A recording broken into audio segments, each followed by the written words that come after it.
महादेवी वर्मा की काव्य संवेदना, यानी कि महादेवी वर्मा की काव्य संवेदना के विभिन्न पहलू, यानी कि उनकी संवेदना कहाँ कहाँ पर जाकर टकराती है, कहाँ कहाँ पर एकत्र होती है। यह टॉपिक इग्नू एमएचडी कोर्स के, यानी कि एमए इन हिंदी लिटरेचर कोर्स के एग्जाम पॉइंट ऑफ व्यू से महत्वपूर्ण है। यहां से 2 बार प्रश्न बना है पिछले 5 प्रश्न पत्रों में, जिसे हम देखें तो इस प्रकार होगा कि महादेव वर्मा के काव्य में भारतीय स्त्री का दुख प्रकट हुआ है, इस कथन की समीक्षा कीजिए। यानी कि महादेवी वर्मा के काव्य में भारतीय स्त्री का दुख, ये उनके वेदना भाव को लिखते हुए, उसका उदाहरण देते हुए, पंक्तियां बनाते हुए हम अपना उत्तर पूरा करेंगे। और उसके बाद अगला प्रश्न है, वेदना महादेवी वर्मा के काव्य का बीजत्व है, इस कथन की व्याख्या कीजिए। यहाँ भी वेदना से प्रश्न बना है, तो मैं यहाँ पे ज्यादा बताऊंगा, आपको कम लिखना है। जैसे कि वेदना भाव से यहाँ प्रश्न है तो आपको सिर्फ वेदना भाव वाला लिखना है, और ऊपर जो है भारतीय स्त्री का दुख प्रकट हुआ है तो उसको, उसमें भी आप चीजें छांट कर अपने हिसाब से उदाहरण लेते हुए लिखेंगे। और उसके बाद अगर सीधा प्रश्न आ जाता है कि महादेवी वर्मा की काव्य संवेदना के विभिन्न पहलुओं पर विचार कीजिए या प्रकाश डालिए, कुछ इस तरीके से आ जाता है, पूरा आपको इसी तरीके से लिखना रहेगा। चलिए बढ़ते हैं और जानते हैं। प्रणय एक जीवन दृष्टि के रूप में महादेवी के रचना लोक में विद्यमान रहा, यानी कि प्रणय यानी कि मिलन, उनका प्रियतम से नाता अत्यंत गूढ़, अत्यंत अज्ञेय है। महादेवी की काव्य संवेदना की निर्मिति और विकास में उनके व्यक्तिगत एकाकीपन का भी महत्वपूर्ण योगदान रहा है, उसकी भूमिका रही है, जिसकी वेदना विभिन्न आयामों में उनके काव्य में प्रकट हुई है। वेदना के विभिन्न रूपों की उपस्थिति उनके काव्य जगत की विशिष्टता है। महादेवी वर्मा की काव्य संवेदना के विभिन्न पहलुओं पर बात करें तो इसमें हम महादेवी वर्मा की कविता में वेदना भाव, रहस्य भावना, और इसके साथ ही हम महादेवी वर्मा की प्रणय अनुभूति पर यहाँ पर चर्चा करेंगे। सबसे पहले वेदना भाव को देखते हैं कि वेदना भाव किस प्रकार महादेवी वर्मा के काव्य में परिलक्षित होता है, देखने को मिलता है। महादेवी वर्मा की कविता में दुख और करुणा का भाव प्रधान है। दुख और करुणा, वेदना के विभिन्न रूपों की उपस्थिति उनके काव्य की एक प्रमुख विशेषता है। वह यह स्वीकार करने में बिल्कुल भी संकोच नहीं करती कि महादेवी वर्मा नीर भरी दुख की बदली है। वे स्वयं कहती हैं कि मैं नीर भरी दुख की बदली, उमड़ी कल थी मिट आज चली। इसी तरह समूचा छायावादी काव्य व्यक्तिवाद का प्रभाव लेकर चला और वहां आत्मा व्यक्ति की सहज ही स्थान मिल जाता है, यानी कि जो आत्मा व्यक्ति है उसको सहजता से स्थान मिल जाता है। इसी प्रकार डॉक्टर नगेंद्र का मानना है कि महादेवी वर्मा के जीवन में जो एकाकीपन था वह किसी अभाव की देन था। कौन मान रहा है? डॉक्टर नगेंद्र मान रहे हैं। जब हम अपने उत्तर में इन कथनों को लिखते हैं तो हमारा उत्तर परिपक्व हो जाता है। वापस लौटते हैं। डॉक्टर नगेंद्र का मानना है कि उनके जीवन में जो एकाकीपन था, अकेलापन था, जो उनके जीवन में तन्हाई थी, वह किसी अभाव की देन था। पीड़ा का साम्राज्य ही उनके काव्य संसार की सौगात है। वे स्वयं कहती हैं कि साम्राज्य मुझे दे डाला उस चितवन ने पीड़ा का। विकल प्रेम का यह रुदन महादेवी के काव्य की अंतर वस्तु है। यह पीड़ा ही कवित्री का प्रारब्ध है। वे कहती हैं कि मेरी मदिरा मधुवाली आकर सारी लुढ़का दी, हंस कर पीड़ा से भर दी छोटी जीवन की प्याली। यानी कि जो मधुवाली मदिरा थी उसको किसी ने ढुलका दी, गिरा दी, और हंस कर पीड़ा भर दी, मन में पीड़ा भर दी। आगे महादेवी वर्मा क्या कहती हैं? लेकिन महादेवी की वेदना नितांत वैयक्तिक नहीं है, जैसे कि छायावाद का ये विशेष गुण रहा है, वैयक्तिकता। तो यहाँ पे नितांत वैयक्तिकता हमें नहीं मिलती। उन्होंने अपने जीवन में दुख और अभाव की बात से इनकार किया है। वस्तुतः उनके वेदना भाव का प्रसाद दो आधार भूमियों पर टिका हुआ है, आध्यात्मिक भाव भूमि तथा मानवतावादी भाव भूमि। दोनों बौद्ध धर्म के अध्ययन और उसके प्रति उनके रुझान ने भी महादेवी के वेदना भाव के लिए आध्यात्मिक भाव भूमि तैयार की। महादेवी ने दुख को आध्यात्मिक स्तर पर ही अपनाया है। भारतीय संस्कारों में पगी महादेवी करुणा भाव के आकंठ में डूबी हुई। वेदना की अधिकता उन्हें अध्यात्म का आवरण लेने को बाध्य कर देती है।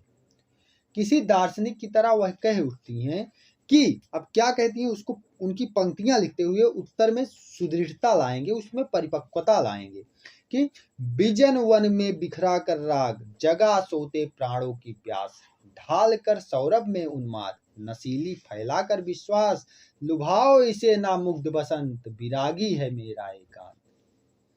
इसी तरीके से जब व्यक्ति वेदना के अनुभव से गुजर चुकता है, यानी कि जब वो वेदना को झेल चुका होता है, उसका अनुभव कर चुका होता है, तो उसकी तीव्रता के दंश को सह चुका होता है, झेल चुका होता है, तो वह पराई पीर को भी उसी धरातल पर खड़े होकर समझता है। यहीं से उसने समग्र मानव जाति के दुखों के प्रति सहानुभूति और करुणा के भाव को जन्म देता है, यानी कि उसके अंदर सहानुभूति, संवेदना अपने आप जन्म लेने लगती है। जब वह पर पीड़ा को भी देखता है तो उसे अपना समझता है।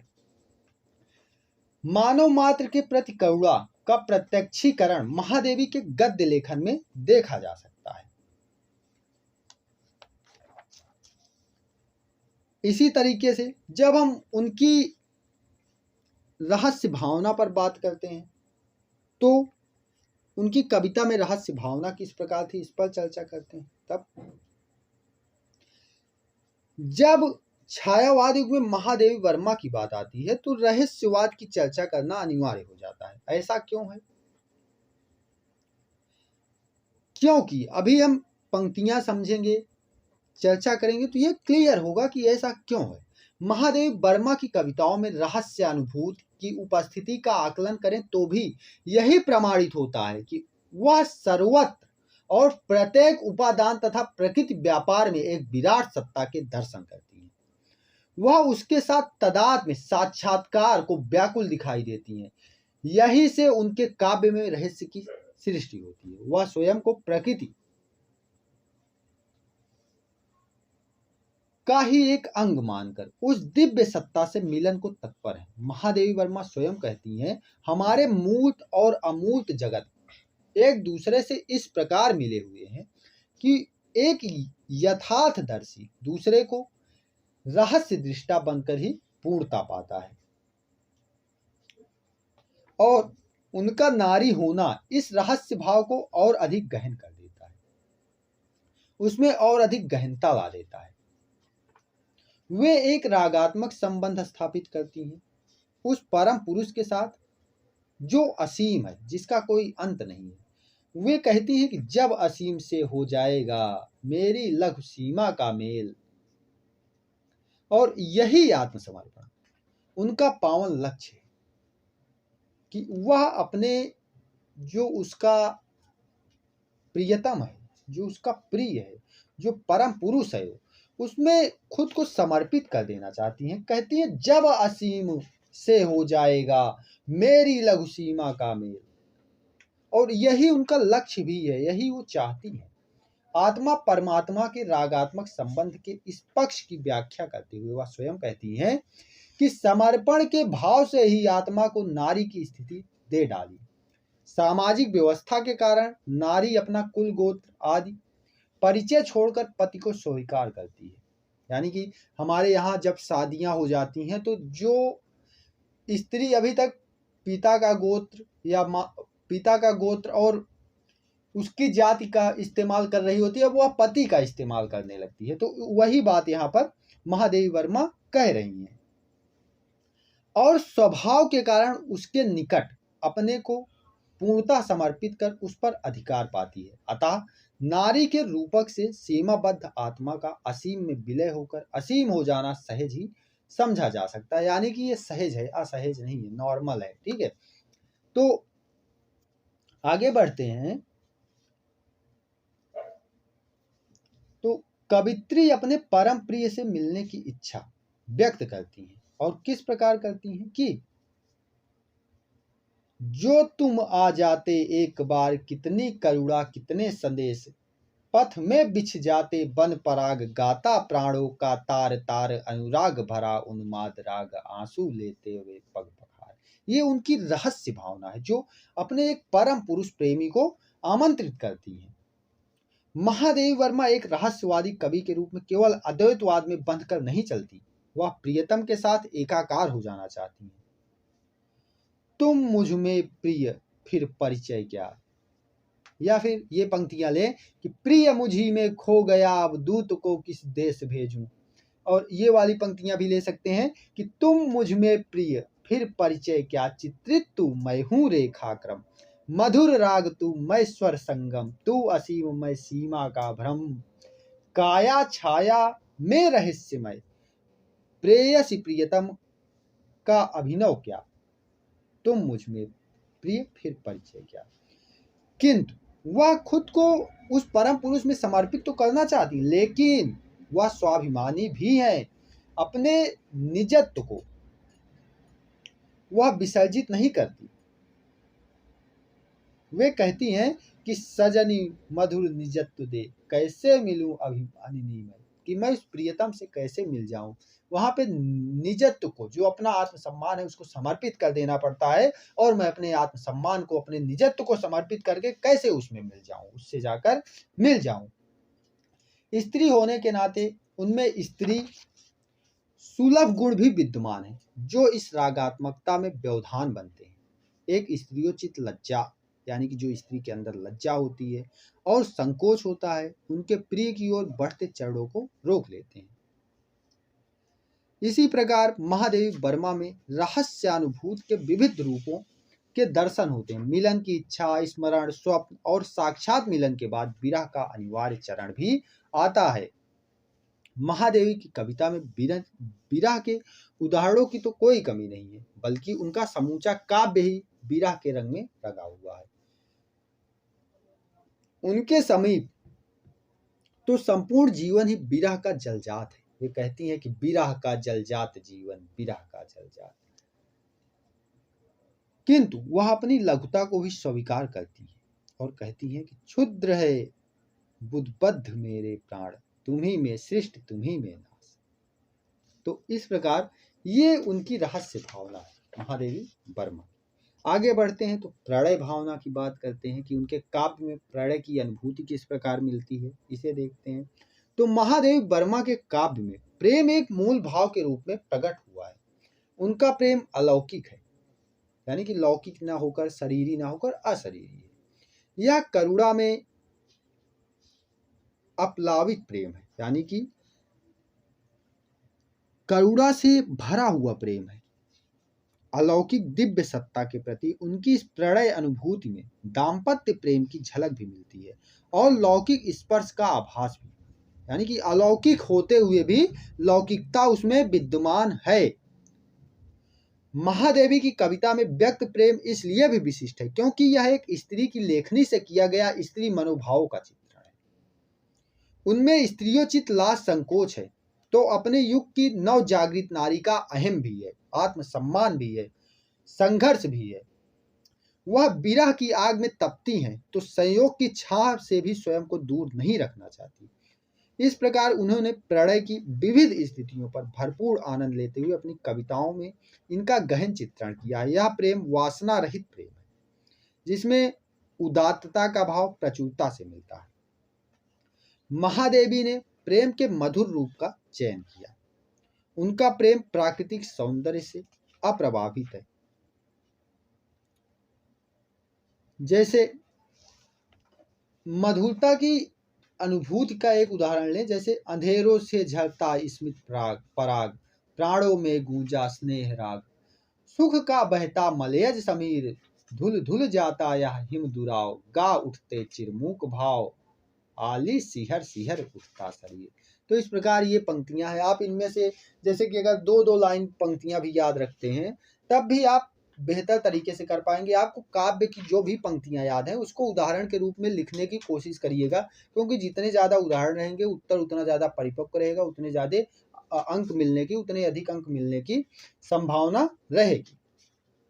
और आगे बढ़ते हैं तो अन्य छायावादी कवियों के समान महादेवी वर्मा भी स्वप्न दृष्टा है। यथार्थ में मिलन ना हो पाने पर स्वप्न में अपनी अतृप्त इच्छाओं की पूर्ति कर लेती हैं। उन्होंने स्वप्न के माध्यम से अनेक गीतों में अपनी प्रणय अनुभूति को व्यक्त किया है। ऐसा ही एक उदाहरण देखिए, जैसे पल भर का वह स्वप्न तुम्हारी युग युग की पहचान बन गया।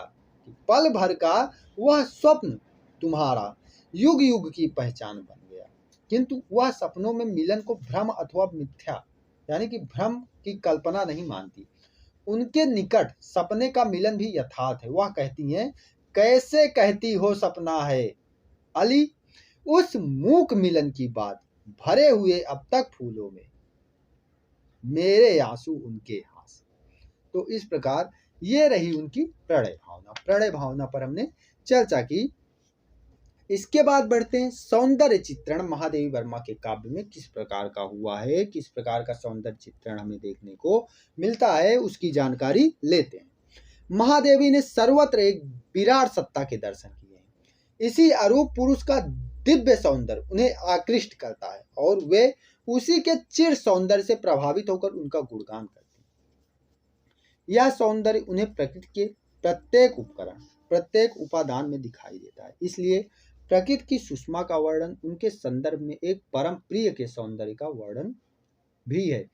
इसलिए उनकी सौंदर्य अनुभूति में रहस्यात्मकता की उपस्थिति दिखाई देती है। उनकी सौंदर्य अनुभूति में, उनके काव्य में जब रहस्यात्मकता है तो वो स्पष्ट रूप से झलकेगी ही, उसमें कोई संदेह नहीं है। जैसे कुछ उदाहरण ले अगर हम उनकी सौंदर्य चित्रण का, उनकी सौंदर्य अनुभूति का, तो हंस देता जब प्रात सुनहरे अंचल में बिखरा रोली, लहरों की बिछलन पर जब मचली पड़ती किरणें भोली, तब कलियां चुपचाप उठाकर पल्लवों के घूंघट सुकुमार, झलकी पलकों से कहती हैं कितना मादक है संसार।